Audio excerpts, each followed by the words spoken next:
আহাব্বুল বিলাদি ইলাল্লাহি মাসাজিদুহা ওয়া আবগাদুল বিলাদি ইলাল্লাহি আসওয়াকুহা।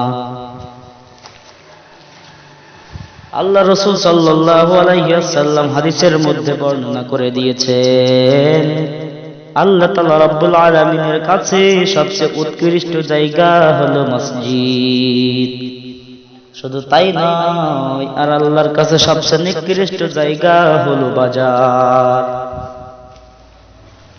আজকে আমাদের মধ্যে দেখা যায় জুমার দিনে অনেক ছেলে পেলে আসে মসজিদে নামাজ আদায় করতে, অনেক বাচ্চা বাচ্চা ছেলে পেলে আসে নামাজ আদায় করতে। তো তারা নামাজের ভিতরে শয়তানি করে, বদমাইশি করে, চিল্লা পাল্লা করে, কোনোদিন নিষেধ করবেন না। এমন দেখা যায় সালাম ফেরানোর পরে বড় বড় লোকেরা, যারা একটু নামি দামি লোক, গ্রামের ভিতরে সম্ভ্রান্ত লোক, তারা সালাম ফেরাইতে শেষ হয়, কিন্তু সালাম ফেরানোর পরে বাচ্চাদের বকা দেওয়া শুরু হয়ে যায়।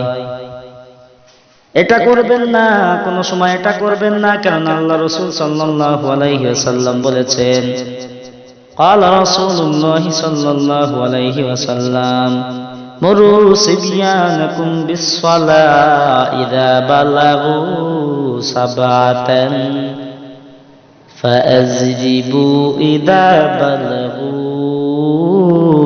আশরান।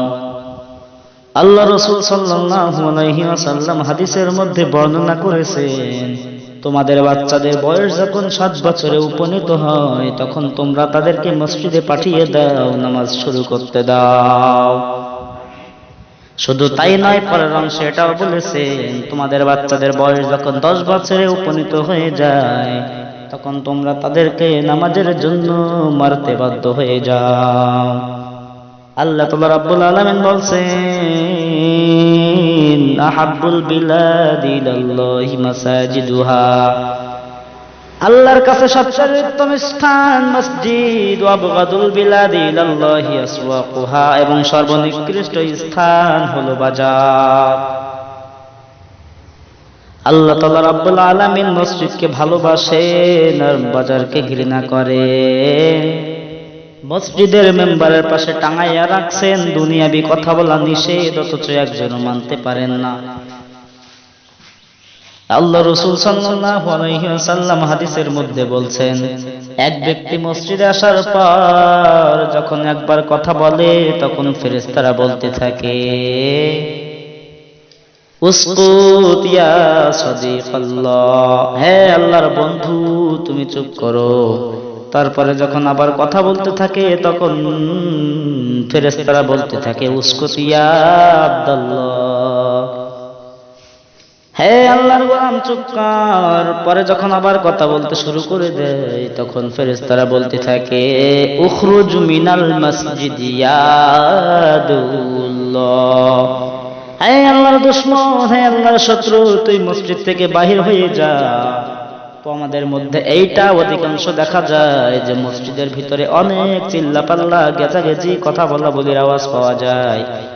এতে তোমার ফেরেশতারা অসন্তুষ্ট, আল্লাহ তাআলা রাব্বুল আলামিন অসন্তুষ্ট, আল্লাহর রাসূল অসন্তুষ্ট। শুধু অসন্তুষ্ট নয়, ফেরেশতারা বদদুয়ার সাথে মসজিদ থেকে বের হয়ে যাওয়ার অভিশাপ করতে থাকে। মুনাফিকের আলামত তিনটি, ইযা হাদাসা ওয়া কাযাবা, ইযা ওয়া'আদা ওয়া খালাফা, ইযা আমানাতাহু ইখওয়ানা। মুনাফিকের আলামত তিনটি, যখন কথা বলবে কথায় কথায় মিথ্যা কথা বলবে। 2 নম্বর, যখন ওয়াদা করবে তো ওয়াদা খেলাফ করবে। 3 নম্বর, যখন আমানত দেওয়া হবে তার কাছে খেয়ানত করবে। আল্লাহ তাআলা রাব্বুল আলামিন বলছেন, ইন্নাল্লাহা ইনদা ইলমুস সাআহ ওয়া ইউনাজ্জিলুল গায়থ ওয়া ইয়ালামু মা ফিল আরহাম ওয়া মা তাদরি নাফসুম বিআইদিন তামুত।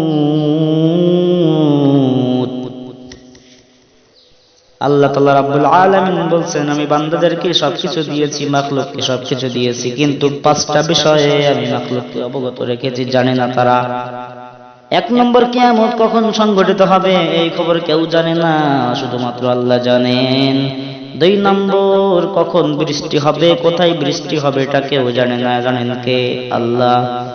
3 নম্বর, ওই মায়ের পেটের ভিতরে, ওই রেহেমের ভিতরে কি সন্তান আছে সেটা কেউ জানে না।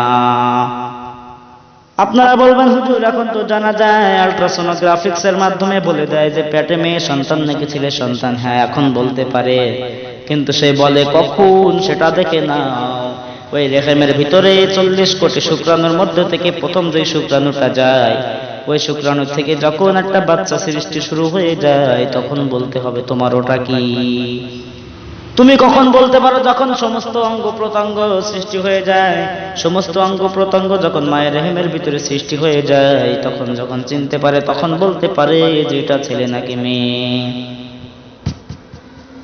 3 নম্বর চলে গেল। 4 নম্বর, তোমার কালকে রিজিক কি, তুমি কালকে কি উপার্জন করবা এটা তুমি জানো না, এটা জানে আল্লাহ। কেননা তোমার সৃষ্টির 50,000 বছর আগে আল্লাহ তাআলা রাব্বুল আলামিন তোমার রিজিক বন্টন করে রেখেছেন।